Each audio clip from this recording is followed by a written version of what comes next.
সুপ্রিয় দর্শক, ওয়েসিস এই সময় স্বাগত জানাচ্ছি। আমি ফখরুল আলম কাঞ্চন। আশা করি যে যেখানে আছেন ভালো আছেন, সুস্থ আছেন। আওয়ামী লীগের কাউন্সিল ও নতুন কমিটি নিয়ে আলোচনার জন্য আজ আমরা দুজন অতিথিকে আমন্ত্রণ জানিয়েছি। আমাদের সঙ্গে আছেন রাজনৈতিক বিশ্লেষক অধ্যাপক সলিমুল্লাহ খান এবং সাংবাদিক নাইমুল ইসলাম খান। আপনাদের দুজনকেই স্বাগত জানাচ্ছি এনটিভিতে। ধন্যবাদ। আমি শুরুতেই অধ্যাপক সলিমুল্লাহ খান আপনার কাছে জানতে চাইব যে আজ নতুন সাধারণ সম্পাদক ওবায়দুল কাদের সংবাদ সম্মেলন করেছেন এবং সেখানে উনি বেশ কিছু কথা বলেছেন। আমরা যদি ধরে নেই যে নতুন কিছু বার্তা উনি দিয়েছেন, কর্মীদের আচরণ নিয়ে উনি কিছু কথা বলেছেন, আগামী নির্বাচন নিয়ে কথা বলেছেন বিএনপির নির্বাচনে না আসা প্রসঙ্গে। আপনি কিভাবে দেখছেন? হ্যাঁ, এই কথা সত্য যে সাধারণ সম্পাদক পদে নতুন মুখ এসেছে, কিন্তু নতুন সাধারণ সম্পাদক এসেছেন কিনা সেটা আমরা ধীরে ধীরে দেখতে পাব। তিনি গতকালকে আরও একটা কথা বলেছিলেন, সেটা হচ্ছে যে আমাদের মধ্যে মতান্তর হতে পারে, মানে পুরনো সাধারণ সম্পাদক প্রসঙ্গে বলতে গিয়ে বললেন, তবে মনান্তর হয়নি। কথাটা ধরে নিলাম সত্যি। এখন মতান্তরটা কি, এটাই আমাদের দেখার বিষয়। হ্যাঁ, মত অনেক রকমের আছে। আমরা একটা ইংরেজি থেকে বলি স্ট্র্যাটেজিক, যেটা দীর্ঘমেয়াদী প্রভাব রাখে, আর একটা বলে ট্যাকটিক্যাল, যেটা অল্প পথ চলায় বাঁয়ে যাব না ডানে যাব সেরকম। তো সেই দিক থেকে কোনো পরিবর্তন হয়েছে কিনা সেটা আমরা দেখতে পাবো। হ্যাঁ, এটা সত্য যে এইবারের আওয়ামী লীগের সম্মেলন বলবো না মহাসম্মেলন বলবো, যেটাই বলেন, এটা বিরাট একটা ঘটনা। ঢাকায় এরকম আলোক উজ্জ্বল উৎসব অনেক দিন আমি দেখিনি। ঢাকা শহরটা একটা নতুন সাজে সেজেছিল। জি, সম্ভবত কোনো রাজনৈতিক দলের এরকম জাঁকজমকপূর্ণ কাউন্সিল ইতিপূর্বে হয়নি। হ্যাঁ, সেটা ভালো এই জন্য যে দুটো কারণে। প্রথম কারণ হচ্ছে, মনে রাখতে হবে আপনাকে, আমেরিকাতে রিপাবলিকান পার্টিকে বলা হয় GOP, গ্র্যান্ড ওল্ড পার্টি। বাংলাদেশের পরিপ্রেক্ষিতে আওয়ামী লীগকে সেটা বলা চলে, যদিও আওয়ামী লীগের চেয়েও বয়স্ক সংগঠন হিসেবে এখানে আছে কমিউনিস্ট পার্টি, জামাত ইসলাম, এগুলো মানে ঐতিহাসিক দিক থেকে। কিন্তু আওয়ামী লীগের সবচেয়ে বড় দল এবং একই সাথে সবচেয়ে দীর্ঘ বয়সী বলা যেতে পারে, বটবৃক্ষের মতো। বাংলাদেশের স্বাধীনতার সাথে আওয়ামী লীগের নাম ওতপ্রোতভাবে জড়িত।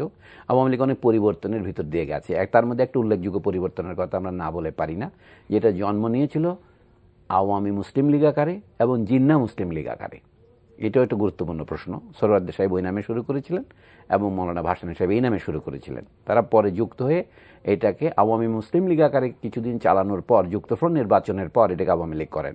এই পরিবর্তনটা আমাদের জাতীয় ইতিহাসের জন্য অত্যন্ত গুরুত্বপূর্ণ, কারণ যে মূলনীতির উপর ভিত্তি করে পাকিস্তান তৈরি হয়েছিল সেটা ছিল হিন্দু মুসলিম বিভেদের রাজনীতি, যার মধ্যে ন্যায়ের প্রশ্ন অবশ্যই ছিল। পূর্ব বাংলার কৃষকরা অধিকাংশই মুসলমান থাকার কারণে এটা এখানে জয়ী হয়।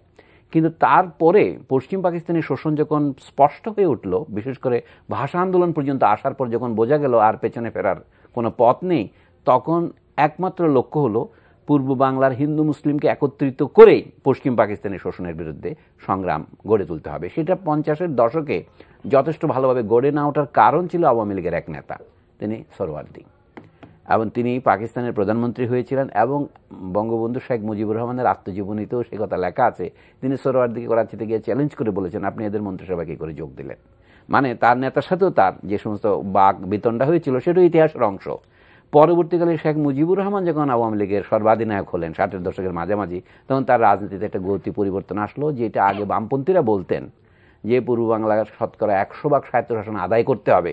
সোহরাওয়ার্দী যেটা বলেছেন এটা আদায় হয়ে গিয়েছে, কিন্তু সেটা হয়নি। এই জন্য বলছি আওয়ামী লীগ তার পরিবর্তনের মধ্যে দিয়ে যেটা গেছেন, এটাকে আমরা সংক্ষেপে বলি তার একটা মুসলিম সাম্প্রদায়িক বা মুসলিম জাতীয়তাবাদী অবস্থান থেকে তার একটা বাঙালি জাতীয়তাবাদী অবস্থান, বা আমরা বলবো আপোষহীন সংগ্রামী অবস্থানে আসা। এইটার সাথে সাথে একটা শ্রেণী চরিত্রের পরিবর্তন হয়েছে। আগে মুসলিম লীগ ছিল মুসলিম ভূস্বামী এবং অভিজাত শ্রেণী, উত্তর ভারত থেকে আসা, পশ্চিম পাকিস্তানের কর্তৃত্বাধীন। সেটা বদলে এই বাংলাদেশকে কেন্দ্র করে, যেটা আর পশ্চিম পাকিস্তানের প্রতি আনুগত্য নেই, উত্তর ভারতের প্রতি আনুগত্য নেই, এমনকি ঢাকার নবাব পরিবারের প্রতিও আনুগত্য নাই।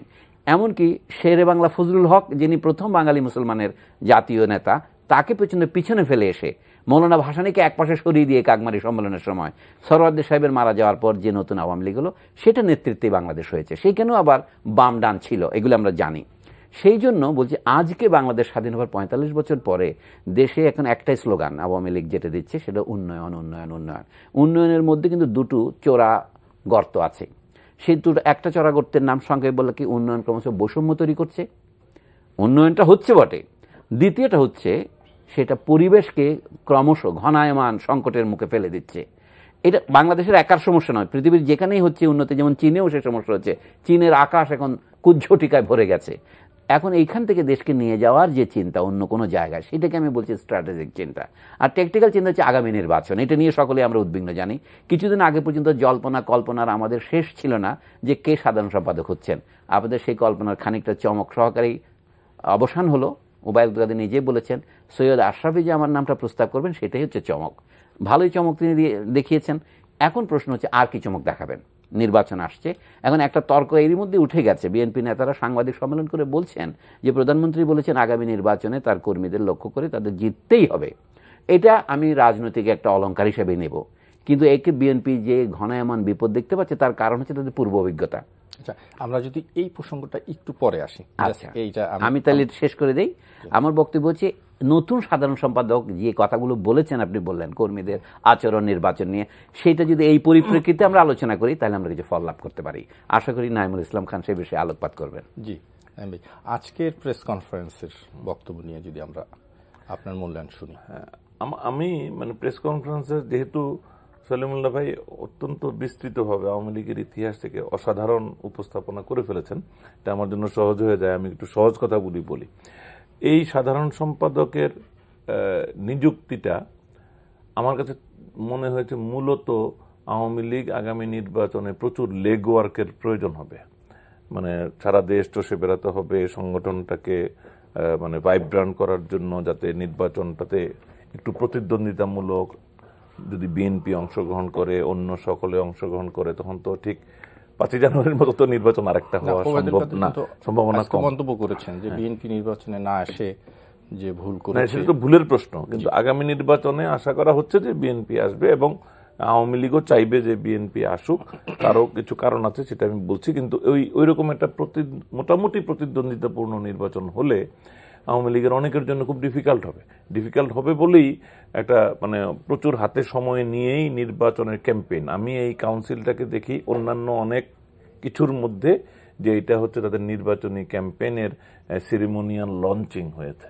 তো এই সেরিমোনিয়াল লঞ্চিং এর সঙ্গে একজন সমন্বয়কারীও দরকার ছিল, যে আওয়ামী লীগের প্রধান নেত্রী শেখ হাসিনার নির্দেশ অনুসারে সারা দেশব্যাপী কার্যক্রমটা পরিচালনা করবে, যেটা সম্ভবত সৈয়দ আশরাফের জন্য অত পছন্দের কাজ নয়। উনি ওইভাবে অতটা ঝটিকা ঘোরাফেরা অত আমরা দেখি নাই বলে মনে হচ্ছে যে উনি হয়তো এটা পছন্দ করেন না। সুতরাং এখানে মনে হয় এটা এক ধরনের সমঝোতার ভিত্তিতেই এই দায়িত্বটা এখন ওবায়দুল কাদেরকে দেওয়া হয়েছে। এইভাবেই দরকার, ব্রেইন ওয়ার্ক, নেটওয়ার্কিং, স্ট্র্যাটেজি, এইগুলির বাইরে একজন দরকার যে পরিশ্রমী, দৌড়ঝাঁপ করবে, কর্মীদের সাথে মেলামেশা করবে। উনি কর্মীদের সাথে প্রচুর মেলামেশা করার সক্ষমতা রাখেন। আজকে কিন্তু প্রেস কনফারেন্সে বলেছে যে আমি যখন এই মন্ত্রী হিসেবে বিভিন্ন জায়গায় যেতাম তখন কর্মীরা আমার কাছে অনেক সমস্যার কথা বলতো, কিন্তু তখন আমি কোনো সমাধান দিতে পারতাম না। এখন যেহেতু আমি সাধারণ সম্পাদক হয়েছি, আমি অন দ্য স্পটে আমি সে সমস্যার সমাধান দিব, দরকার হলে নেত্রীর সাথে কথা বলে নেব। তা আমি ওনার সাথে কথাটাতে একমত না। প্রথম কথা হলো যে একজন প্রেসিডিয়াম সদস্য এই কথা কিভাবে বলে যে একজন কর্মীর একটা সমস্যা উনি সমাধান দিতে পারবেন না কেন? প্রেসিডিয়ামের সদস্য কি কম গুরুত্বপূর্ণ পদ নাকি? তো আমি এটা মনে করি না। বাট উনি সাধারণ সম্পাদক হিসাবেও কিন্তু অনেক সমস্যার সমাধান দিতে পারবেন না। সমাধানের জন্য তাকে শেখ হাসিনার কাছে যেতে হবে। প্রেসিডিয়ামের থেকেও যদি উনি সমাধান চাইতেন, সেটাও শেখ হাসিনার কাছে যেতে হতো। সুতরাং ওই জায়গাটাতে আমি এটাকে কারেক্ট এটা উনি হয়তো দাপ্তরিক কথা বলেছেন, দাপ্তরিক বিষয়টা এই, কিন্তু রিয়েল লাইফে ব্যাপারটা এরকম করে কাজ করে না। কিন্তু ওনার এই প্রেস কনফারেন্সেরই একটা বক্তব্য থেকে আমি আবার একটু ওনাকে সতর্ক করব, উনি যেন আরেকটু সতর্ক থাকেন বক্তব্য দিতে, সেটা আমাকে মনে করে দিচ্ছে। উনি প্রসঙ্গ গিয়ে সৈয়দ আশরাফ সম্পর্কে বলতে গিয়ে বলেছেন যে উনি মন্ত্রিসভার বৈঠকে তাকে ম্লান হতে দেখেননি। এটা অদ্ভুত কথা, এই কথাটা বলতে গেলেন কেন আমি এটা বুঝি নাই।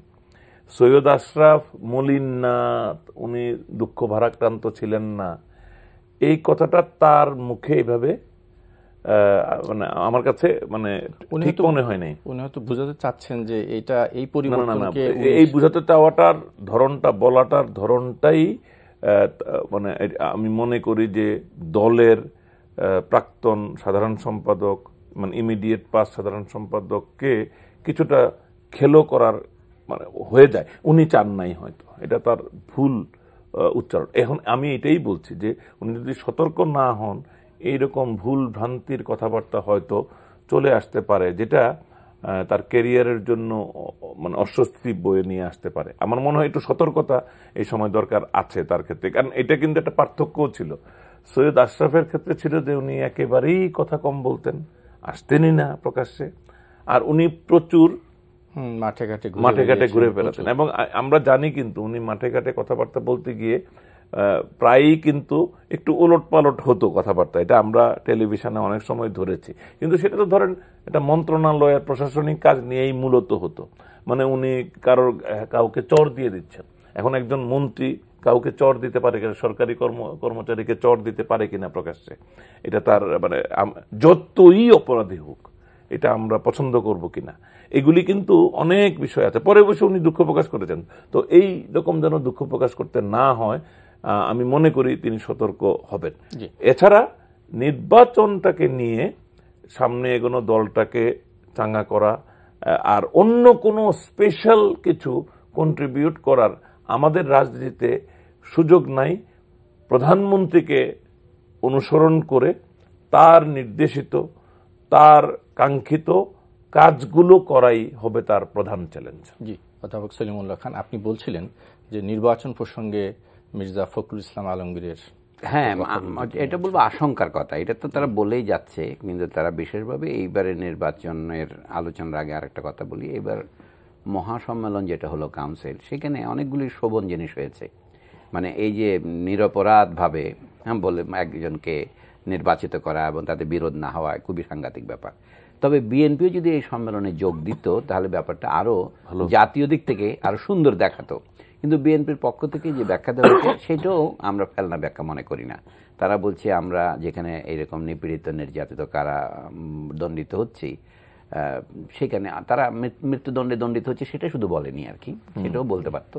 তো তখন তাদের পক্ষে যোগ দেওয়া সম্ভব হয়নি এবং এটা ঠিকই হয়েছে, এটাও তাদের বক্তব্য। এখন নির্বাচনের ব্যাপারটাই হচ্ছে আসল। আমরা সকলে তাকিয়ে আছি আগামী নির্বাচনে বিএনপি অংশগ্রহণ করুক। এখন কেউ কেউ বলছেন যে এটা নতুন সাধারণ সম্পাদক যিনি হয়েছেন আওয়ামী লীগে তারই দায়িত্ব। বলে কথাটা একটু সংক্ষেপে বলা হলো, ইংরেজিতে বলে শর্ট সার্কিট হওয়া আর কি। শর্ট সার্কিট হলে অসুবিধা হয়, জানেন, অগ্নিকাণ্ড হতে পারে। সেই জন্য একজনের উপর দায়িত্বটা না দিয়ে এটা জাতীয় পরিবেশের উপর দেওয়া উচিত। এখনই একটা কথাবার্তা শুরু হয়েছে নির্বাচন কমিশনের পুনর্গঠন নিয়ে। আজকে আমাদের আলোচ্য সূচি নয় সেটা, সেই জন্য আমি যাচ্ছি না, কিন্তু সেইটাই গুরুত্বপূর্ণ। আচ্ছা, নির্বাচনের ক্ষেত্রে যেটা আমরা আশা করছি, প্রধানমন্ত্রী শেখ হাসিনা স্বয়ং স্বীকার করেছেন, সেটা কি, যে নির্বাচন যেন ফেয়ার হয়। আমি ইংরেজি খবরের মধ্যে দেখলাম ফেয়ার শব্দটা আছে ওখানে, অর্থাৎ নির্বাচন যেন প্রশ্নবিদ্ধ না হয়। তার মানে এইটাও হচ্ছে কি ঠাকুর করে কেড়ে আমি কলা খাই না টাইপের। উবায়দুল কাদের যেমন অচেতনভাবে বলেছেন যে সাধারণ সম্পাদককে, পুরনো সাধারণ সম্পাদককে অনুজ্জ্বল দেখায়নি, মানে যেন অনুজ্জ্বল দেখানো কেউ আশা করছিল, এরভাবে এখানেও তাই। প্রধানমন্ত্রী এতদিন পরে প্ররোগকে বলে ফেললেন। আমাদের প্রধানমন্ত্রীর একটা গুণ হচ্ছে তিনি কথা কম বলেন না, মানে অনেকে কথা লুকান, তার মধ্যে কিন্তু এই ডিপ্লোম্যাটিক ইয়েটা নেই, কথা লুকিয়ে বলেন না। উনি বলেন, ইংরেজিতে বলে শি ডাজ নট মিনস হার ওয়ার্ডস, অর্থাৎ মুখের মধ্যে খাবার নিয়ে কথা বলেন না, পরিষ্কারভাবে বলেন। এইটার একটা গুণ হলো যে নির্বাচন আগেরটা প্রশ্নবিদ্ধ হয়েছিল, সেটা প্ররোগকে স্বীকার করা হলো। ভবিষ্যতে এটা না হওয়ার জন্য তাহলে কি কি আমাদের করণীয়, সেটা হচ্ছে একটা পরিবেশ তৈরি করা যেটাকে বলে নির্বাচনের জন্য বিশ্বাসযোগ্য হয়। অর্থাৎ তার মানে বাহ্য প্রমাণ কি, সকলে যেন অংশগ্রহণ করতে সেখানে উদ্বুদ্ধ। প্রত্যেকের নিজের যদি স্বার্থ না থাকে নির্বাচনে অংশগ্রহণ করবে না। যেমন কেউ যদি পরিষ্কার বুঝতে পারে আমি সব আসনে জিতে যাব, তাহলে সে নির্বাচনের কোনো চেষ্টাই করবে না। আর কেউ যদি এটাও মনে করে যে সে কোনো আসনে জিততে পারবে না, তখন সে চেষ্টা করবে না। আমাদের একটা ইচ্ছে করেই একটা সাসপেন্স তৈরি করতে হয়। আওয়ামী লীগ যেটা সার্থকভাবে সাসপেন্স তৈরি করেছে, কে সাধারণ সম্পাদক হচ্ছে, একটু আভাস দিয়েছে ওবায়দুল কাদের হতে পারেন। কিন্তু এমনকি একটা নিউজ সংস্থা, অনলাইন নিউজ সংস্থা আমি দেখছি খুব সম্মানিত, তারা লিখেছে সৈয়দ আশরাফই হচ্ছেন রসই সহকারে। তো সেই জন্য বলছি এই সাসপেন্সটা শেষে একটা সুন্দর ব্যাখ্যা আমরা পেলাম। ঘোষণাটি সৈয়দ আশরাফের মুখ থেকে এসেছে প্রস্তাবটি, হ্যাঁ, ওবায়দুল কাদের হবে। কত সুন্দর! আহা, আমাদের জাতীয় নির্বাচন যদি এরকম হতো, মানে কোনো ভোটাভুটি ছাড়াই যদি আমরা এভাবে নির্বাচিত করতে পারতাম। আমাদের যদি সাংবিধানিক আরে পরিবেশ, মার্কিন দেশের দিকে তাকান, সেখানে প্রেসিডেন্ট এক দল থেকে হতে পারে, কিন্তু কংগ্রেসে প্রাধান্য আরেক দলের থেকে যেতে পারে। যদিও বা সেটা অনেক সময় বিপরীতভাবে হয় না, কিন্তু মাঝে মাঝে হতে পারে। এই আনন্দটা আমরা পাচ্ছি না, যেহেতু আমরা সবগুলো একদিকে, আমাদেরটা হলো উইনার টেক ইট অল এই পলিসি। তারপরে আমি বলবো বিএনপি এখন উঠে দাঁড়াবার চেষ্টা করছে। বিএনপি নিজের ভুলগুলো স্বীকার করলে আরো ভালো হবে। তার মানে আওয়ামী লীগের মধ্যে যে নতুন চেতনাটা এসেছে সেটা কি? অংশগ্রহণের চেতনা, অর্থাৎ নির্বাচনের মাধ্যমে আমরা আবার আসবো, এটা রূপ চেতনা। এবং সেই জন্য তারা যে দৃঢ় অভিমত এইভাবে ব্যক্ত করে, আমি বলবো দৃঢ় আশা ব্যক্ত করে, বাসনা ব্যক্ত করে যে আমরা আসতে চাই তৃতীয়বারের মতো ক্ষমতায়, তার দোষ দেওয়ার জন্য আমরা প্রস্তুত নই। যদি বৈধভাবে আসতে পারে, মানে মানুষ যদি চায়, তাহলে আসবে না কেন? এখন বিএনপিকেও সেটা কামনা করতে হবে। এখন যে জায়গাতে তর্কটা আসছে, বিএনপিকে সাধুবাদ জানাতে হবে 2 জায়গায়, 3 জায়গায়, যে তারা এখন আর তত্ত্বাবধায়ক সরকার প্রথার কথা তুলছেন না। এমনকি তারা একটি নিরপেক্ষ সরকারের অধীনে নির্বাচন দিতে হবে, যে প্রস্তাব গতবার প্রধানমন্ত্রী শেখ হাসিনা দিয়েছিলেন, 5-5 করে একটা ফর্মুলা করে সরকার করবে, সেটা তো তারা সরে গেছেন। এখন তাদের যে শেষ দাবি, একটা নিরপেক্ষ, মানে ভালো, তাদের কাছে গ্রহণযোগ্য নির্বাচন কমিশন, সেটারও একটা পূর্ব পদক্ষেপ আছে। সেটা সার্চ কমিটির যে প্রস্তাব সরকার দিয়েছেন, সেইটা তারা বলছেন নাম কা ওয়াস্তে হতে পারবে না, এটা কাম কা মর্জি মাফিক হতে হবে, কাজের মর্জি এমন। তাহলে এইটুকু দাবি যদি বিএনপিকে না দেয় ধরুন, তাহলে তারা নির্বাচনে অংশগ্রহণ করবে কেন? আমি নিজে যদি বিএনপির কর্তা ব্যক্তিদের একজন হতাম, মানে তাদের অংশগ্রহণ হতাম, আমার তো চাইতাম, আমাদের তো কিছু পাওনা আছে, সেই পাওনাটা কি? একটা ভালো নির্বাচন কমিশন, যেখানে আমরা অন্তত মানুষ ভোট দিতে যাই উৎসব মুখর পরিবেশে, সেটা চাই। এটার জন্য কি করতে হবে আমাদের? এইটাই আমি মনে করি এই ব্যাপারে নতুন সাধারণ সম্পাদকের চ্যালেঞ্জ। এবং আওয়ামী লীগের জন্য এটা একদিকে আমি বলবো চ্যালেঞ্জ, মানে আমরা ইংরেজিতে বলি, আরেকটা চ্যালেঞ্জ শব্দ হচ্ছে অপরচুনিটি। অর্থাৎ বিএনপিকে আনবে কিনা, এটা হচ্ছে তার চ্যালেঞ্জ। আর বিএনপিকে আনার এই সুযোগটা তার ছাড়া উচিত নয়, এটাকে আমি বলছি অপরচুনিটি। অধ্যাপক সলিমুল্লাহ খান আলোচনা করছিলেন নির্বাচন কমিটি এবং সার্চ কমিটি নিয়ে, নির্বাচন কমিশন এবং সার্চ কমিটি নিয়ে। এটা নিয়ে আজকেও বিএনপির নজরুল ইসলাম খান এবং মির্জা ফখরুল ইসলাম কথা বলেছেন। কেমন হওয়া উচিত? আরেকটু যদি আমি আপনাকে স্মরণ করিয়ে দিই যে এর আগের নির্বাচন কমিশন কিন্তু নির্বাচন কমিশনার নিয়োগের ব্যাপারে একটি অনুমোদন, একটা দিক নির্দেশনা দিয়েছিল। সেগুলো কিন্তু গত 5 বছরও মানা হয়নি, বা কোনো আইন বা এ দ্বারা কোনো সিদ্ধান্ত কিন্তু কার্যকর হয়নি। একেবারে অনেস্টলি আমার ব্যক্তিগত মানে ধারণা, মানে অভিজ্ঞতার ভিত্তিতে, আসলে কিন্তু মানে পৃথিবীর শ্রেষ্ঠতম ব্যক্তিও আমাদের গিভেন লিগ্যাল ইয়েতে, মানে মানে লিগ্যাল রেজিমে নির্বাচন কমিশনার তার ইচ্ছামতো নির্বাচন করতে পারে না। এটা হলো সত্য কথা। যদি আপনি তাই ধরেন এখনকার নির্বাচন কমিশনকে আমরা খুবই পচা নির্বাচন কমিশন বলছি, অথচ এই নির্বাচন কমিশনের অধীনেই কিন্তু বিএনপি পরপর 7টা মেয়রাল ইলেকশনে জয়লাভ করেছিল, এবং আওয়ামী লীগ তাদের সর্বশক্তি দিয়েও সেই নির্বাচনগুলিকে তাদের পক্ষে নিতে পারে নাই। আপনি গাজীপুরের নির্বাচনটাই দেখেন, চিন্তা করে, সর্বশক্তি বলতে যা বোঝায় টোটালটাই দিয়েছিল। এক একটা সেন্টারের দায়িত্বে এক একজন এমপি এবং এক একজন ডোনার দেওয়া হয়েছিল। Lot of money was spend, কিন্তু এটা কিছু হয়নি। নির্বাচন অসম্ভব প্রতিদ্বন্দ্বিতাপূর্ণ হয়েছে এবং বিপুল ভোটে বিএনপি জিতেছে, নোবডি এলস, আওয়ামী লীগ না, অন্য কেউ না। এখন তাহলে কিভাবে হইল? তাহলে ওই নির্বাচনটা গ্রহণযোগ্য হইল কিভাবে? এই নির্বাচন কমিশনাররাই তো ছিলেন। আমরা যদি নির্বাচন কমিশনের কথা যদি বলি, যে আগামী ফেব্রুয়ারিতে নির্বাচন কমিশনের মেয়াদ শেষ। না, আমি এটাই তো বলছি, কমিশন মেয়াদ হয়ে লোক যে পরিবর্তন হবে, তো মনের মতো লোক বা মনের মতো না দিয়ে বড় পার্থক্য হয় না বলে আমার ধারণা। এটা কমপ্লিটলি মানে গভর্নমেন্ট ইন পাওয়ার। এখন নির্বাচন কমিশনের আইনগুলি যেভাবে আছে, পুরো নির্বাচন কমিশন বা নির্বাচনের আইনগুলিতে যদি বড় রকমের একটা সংস্কার আনা না হয়, আমার ব্যক্তিগত মত, ব্যক্তি পরিবর্তন দিয়ে আপনি একটা মানে স্বস্তি প্রকাশ করতে পারেন যে এই ভদ্রলোকের এই ব্যাকগ্রাউন্ড এটা সেটা, কিন্তু আমার মনে হয় না যে তিনি এককভাবে ওই রকম শক্তিশালী যে তেমন কিছু করতে পারবেন। এখন যেটা হইতে পারে, হ্যাঁ, যদি তেমন ব্যক্তিত্ব সম্পন্ন হয়, একটু ঝামেলা দেখলে উনি রিজাইন করে একটা ঝামেলা তৈরি করে দিতে পারেন, ডিস্টার্ব করতে পারবেন। এই ডিস্টার্বিং পাওয়ার যদি কেউ এক্সারসাইজ করেন, এছাড়া আমি তেমন কিছু দেখি না। বরং আমি দেখি যে নির্বাচন কমিশন বা অন্যান্য জায়গায় যদি এখন আওয়ামী লীগের দুটো বড় সেলিব্রেশন না থাকতো আগামী টেনিওরে, যেটা পড়বে বঙ্গবন্ধুর ১০০তম জন্মবার্ষিকী এবং বাংলাদেশের প্রতিষ্ঠার সুবর্ণ জয়ন্তী, এই দুটো অনুষ্ঠান আওয়ামী লীগ এবং শেখ হাসিনার জন্য একটা চ্যালেঞ্জে ফেলে দিয়েছে তাদেরকে। এটা আমার ধারণা। চ্যালেঞ্জটা হচ্ছে যে তারা এই সেলিব্রেশনটা করতে চায় বাংলাদেশে ডেমোক্রেসিটা মোটামুটি ফাংশনাল, তখন যে পার্লামেন্টটা থাকবে পার্লামেন্টটা বেশ ইমপ্রেসিভ একটা পার্লামেন্ট, এরকম দেখে। আবার তারা নিজেরা পাওয়ারেও থাকতে চাইবে। তো এই কম্বিনেশনটা তারা চায়। তা আমার ধারণা ওই কম্বিনেশনটা চায় বলে তারা একটা ছাড় দিবে। কতটুকু দিবে আমি বুঝতে পারছি না। এটা কি নির্বাচন কমিশন পুনর্গঠন দিয়েই সুযোগটা বেশি ওই ছাড়টা দেওয়ার? তো এটা দেখার বিষয় তারা কোথায় কখন কতটুকু ছাড় দেয়। কিন্তু ওই যে একটা চ্যালেঞ্জ আওয়ামী লীগের আছে, এটা কিন্তু অনেকখানি, এটাকে চ্যালেঞ্জ বলে এটাকে আবার বিএনপির জন্য অপরচুনিটি, আবার আওয়ামী লীগের জন্য এটাকে অপরচুনিটি হিসেবে দেখা যেতে পারে যে ওই রকম একটা সুন্দর সেলিব্রেশনের জন্য তারা যদি এই মুহূর্তে বিএনপিকে টেনে নেয়। আর বিএনপি যে কাউন্সিলে গেল না, না যাওয়ার যুক্তি আছে, এই যুক্তি আমি নাকচ করি না। কিন্তু ভাই, আমরাও জীবনে অনেক কিছু করি যেটা আমার না করার যুক্তি আছে, করি এই জন্য যে আমি প্রোঅ্যাক্টিভ থাকতে চাই, আমি দেখাতে চাই যে আমি এগুলির ঊর্ধ্বে। তো বিএনপি সেটা করতে পারতো। ধরেন আপনি কেবল কল্পনা করেন, আমি কিন্তু এর আগে অনুষ্ঠানে বলেছি, অনুষ্ঠানের আগে, যে মাননীয় প্রাক্তন প্রধানমন্ত্রী আপনি আসেন, এই অনুষ্ঠানে যান, আপনাকে যদি অবহেলাও করা হয়, you will make a news. এতে আওয়ামী লীগেরই অসুবিধা হবে, আপনার নয়। আপনি কেন যাবেন না? আপনি যান। মানে এখন আপনি চিন্তা করেন তো, ওই অনুষ্ঠানে খালেদা জিয়া গেলে কি হইতে পারতো দৃশ্যটা।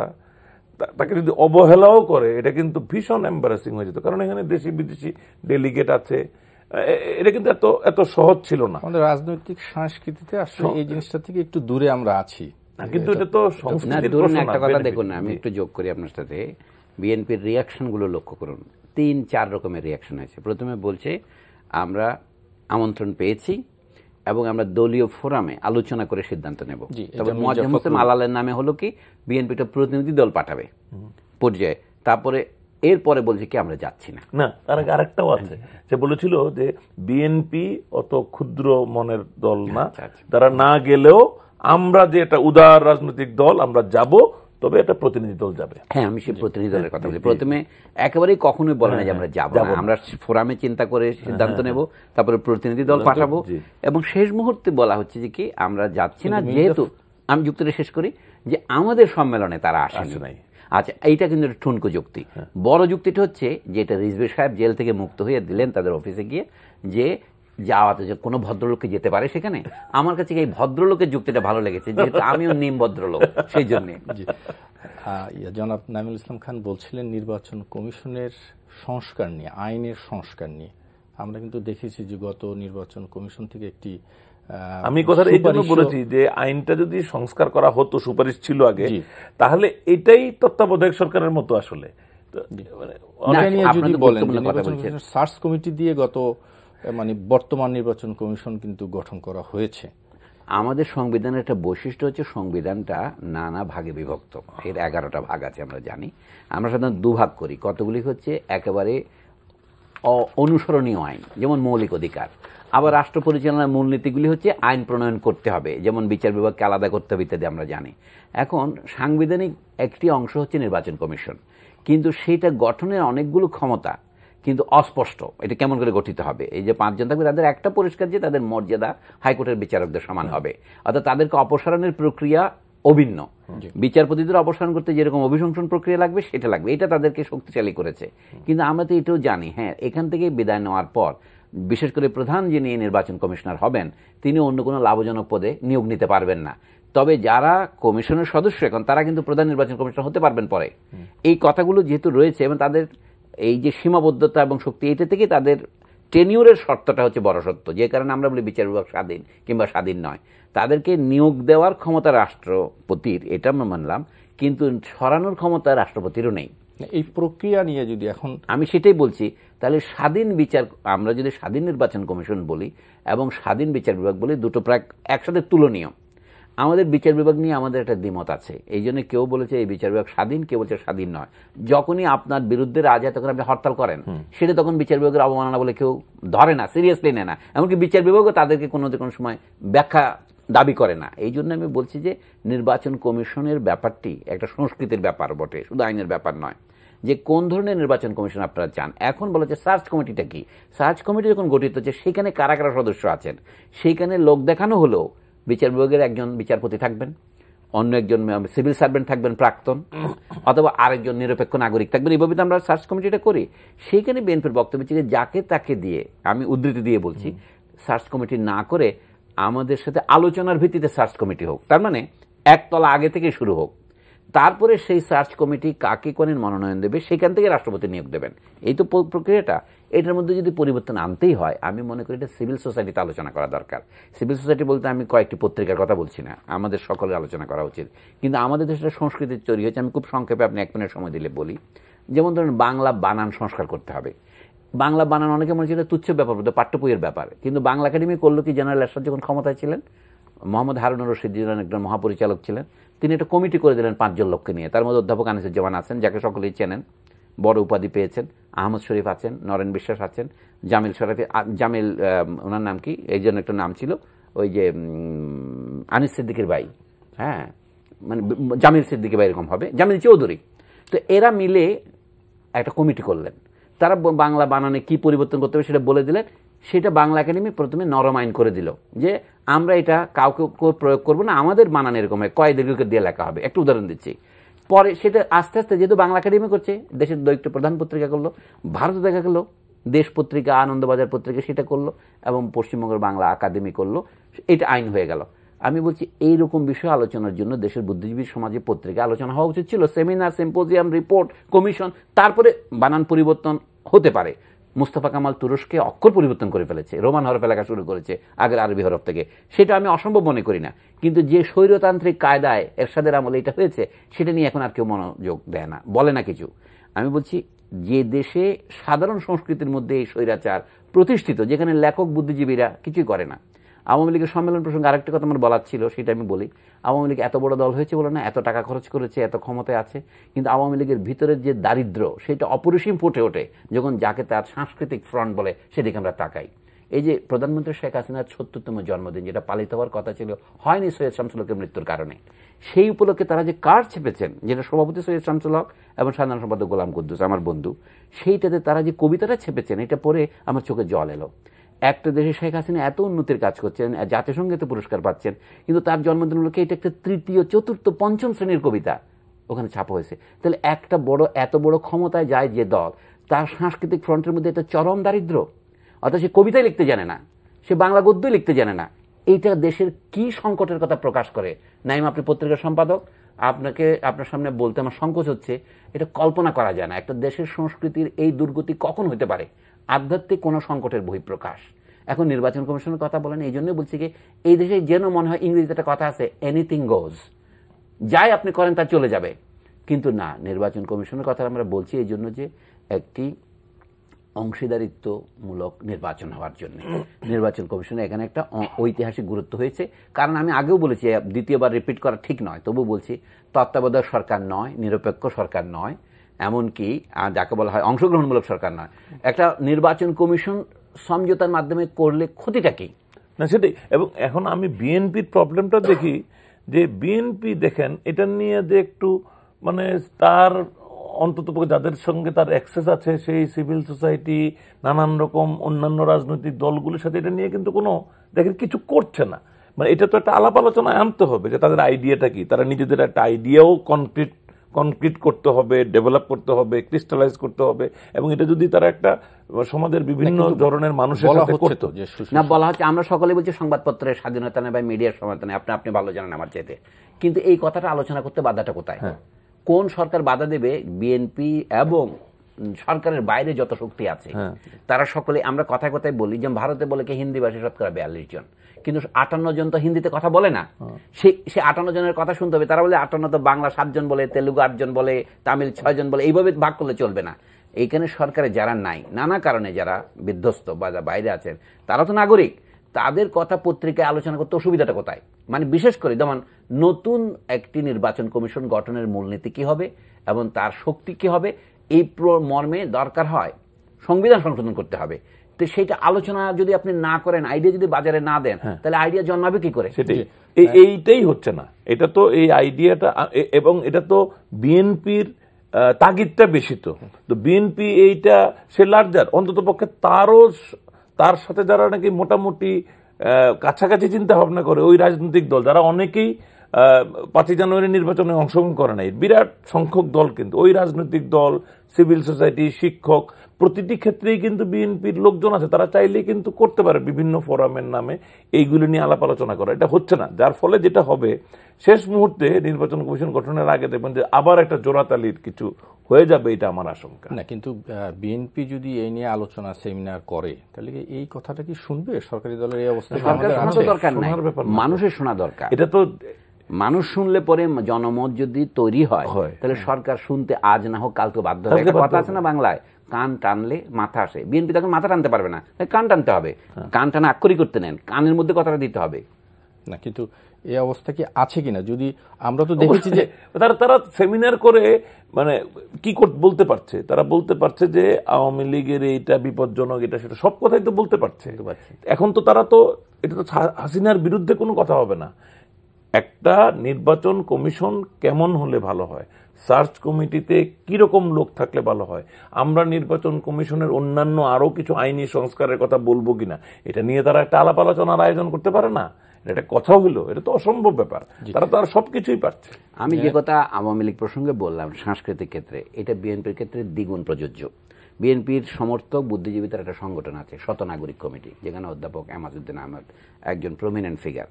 তো তারা যেমন রামপাল বিদ্যুৎ কেন্দ্র নিয়ে কথা বলছেন, এটা বলার অধিকার তাদের আছে এবং বলে তারা ভালোই করেছেন। রামপাল বিদ্যুৎ কেন্দ্র হতে পারে, না হতে পারে, সরকারকে এমনকি এটা এখন প্রত্যাহার করার কথা ভাবছে বলে গুজবে প্রকাশ।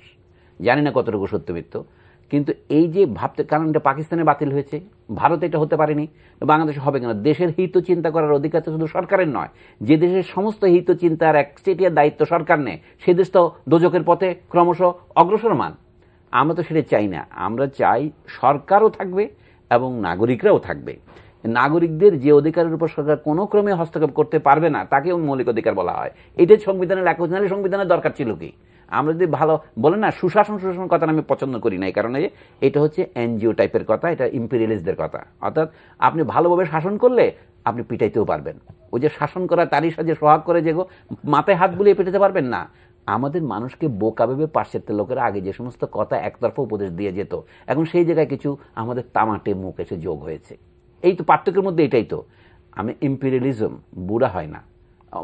গল্প আছে না, বাঘের গল্প, বাঘ বুড়া হয়েছে, ব্রাহ্মণ আসতেছে, বাঘ বলছে আমি বুড়া হয়েছে, আমি আর মাংস খাই না। কিন্তু ব্রাহ্মণ যদি বাঘকে বিশ্বাস করেছিল, তার কি হয়েছে আমরা সকলেই জানি। Imperialism is a tiger.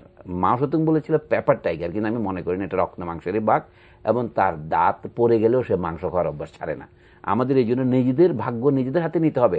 Government খুবই ভালো, গভর্নমেন্ট ছাড়া দেশ চলবে না সব দেশে। আমি নৈরাজ্যবাদী নই, কিন্তু গভর্নমেন্টকে পুরোপুরি বিশ্বাস করা কখনোই যাবে না যদি আপনার নিজের পার্টির গভর্নমেন্ট না। তাহলে তো সিভিল সোসাইটির কথাই আসতো না, প্রয়োজনের কথাই কেউ আলোচনা করতো না। আমরা একদম শেষ সময় আছি, যদি একদম সংক্ষেপে আমরা একটা জিনিস আলোচনা করি, যে নির্বাচন, এই কাউন্সিলের নির্বাচন যে হলো, বেশ কয়েকটি গুরুত্বপূর্ণ পরিবর্তন এসছে এবং আজ আবার নতুন সাধারণ সম্পাদক ঘোষণা করেছে যে 1 সপ্তাহের মধ্যে আমরা পূর্ণাঙ্গ কমিটি দেব। এই জিনিসটা কিভাবে দেখছেন? এত বড় একটি দল এত সুন্দর গুছিয়ে এই মানে কমিটি ঘোষণা করলো না, তারা গুছানো, তারা তো ক্ষমতাসীন, তারা এটা 7 দিনও লাগবে কেন? তারা তো আসলে আগে প্রস্তুতি নিলে ওই দিনও ঘোষণা করতে পারতো, তারা অনেকখানি করেছে। আমি এটার মধ্যে বিশেষ কোনো কৃতিত্বেরও কিছু দেখি না। এখন যদি আপনি আবার বিএনপির সাথে কম্পেয়ার করেন, এটা তো বিশেষ কৃতিত্ব পাবেই। তো ভাই, কাউন্সিলই তো সব হয়ে যাওয়ার কথা ছিল। জি স্যার, সব একদম শেষ কথা। আপনার কথাই সেটাই। কমিটির 5 ভাগের 1 ভাগ বা 4 ভাগের 1 ভাগ ঘোষণা করা হয়েছে। ধরেন 85 জনের কমিটি হলে যেন 24-25টা ঘোষণা করা হয়। বিএনপি সেটাও করতে পারেনি, তাই সেটিকে বোঝায়। কারণ আওয়ামী লীগের হাতে এখন জাদুর কাঠি আছে। সেই জাদুর কাঠির নাম সহজ, তার নাম ক্ষমতাও বলতে পারেন, তার নাম শেখ হাসিনাও বলতে পারেন। কাজেই যেহেতু তার নেতৃত্বে শেখ হাসিনা নিজেই তো বলেছেন আমি থাকতেই নতুন নেতা নির্বাচন করুন, ভালোই তো, মানে কেউই তো অমর নয়। আমরা মানুষের প্রতি সম্পূর্ণ শ্রদ্ধা বজায় রেখে বলতে পারি মানুষ মরণশীল প্রাণী। সুতরাং ভবিষ্যতের ভাবনা ভাবাই হচ্ছে জ্ঞানের কাজ। ভবিষ্যৎ নেতৃত্ব যে তৈরি করতে পারে না, আমাদের দেশে অনেকগুলো এনজিওর ক্ষেত্রে সংকট হচ্ছে কি, ডক্টর জাফরুল্লাহ চৌধুরীর মতো বড় বড় যারা জাতীয় পুনর্গঠন করেছেন, ফজলে হাসান আবেদের মতো লোকরা, এদের উত্তরাধিকারী কি হবে সেটা তাদের সংগঠন জানে না, আমি শুনতে পাচ্ছি। আমাদের রাষ্ট্র কিন্তু সবাই চলতে পারে না, এনজিওর ক্ষেত্রে হতে পারে। এখন এই উত্তরাধিকার প্রথার জন্য সবচেয়ে ভালো জিনিস হচ্ছে, মনে রাখবেন রাজনৈতিক দল সংবিধানের অংশ, সাংবিধানিকভাবে রাজনৈতিক দলের স্বীকৃতি আছে যারা নিজস্ব মতামত প্রচারের জন্য। আওয়ামী লীগকে আমরা রাজনৈতিক দলের মর্যাদা দিচ্ছি, দিতে বাধ্য, তার অভিজ্ঞতার জন্য, পরীক্ষা পাশের জন্য। বিএনপি এখনো নিম রাজনৈতিক দল। নিম মানে হচ্ছে সে ক্ষমতায় অনেকবার থাকলেও তার এখনো সেই ম্যাচুরিটিটা আসেনি, কিন্তু তারপরেও আর কোনো বিকল্প নেই। যেন জেনারেল এরশাদ মাঝে মাঝে পরিতাপ করে বলেন, আমাকে কেউ মাতায় না। সময় একদমই নিয়েছেন, ধন্যবাদ। আপনাদের দুজনকেই ধন্যবাদ জানাচ্ছি কষ্ট স্বীকার করে অনুষ্ঠানে এসেছেন। দর্শক, এই ছিল আমাদের আজকের আয়োজন। আগামী অনুষ্ঠানে আবার দেখা হবে। আল্লাহ হাফেজ।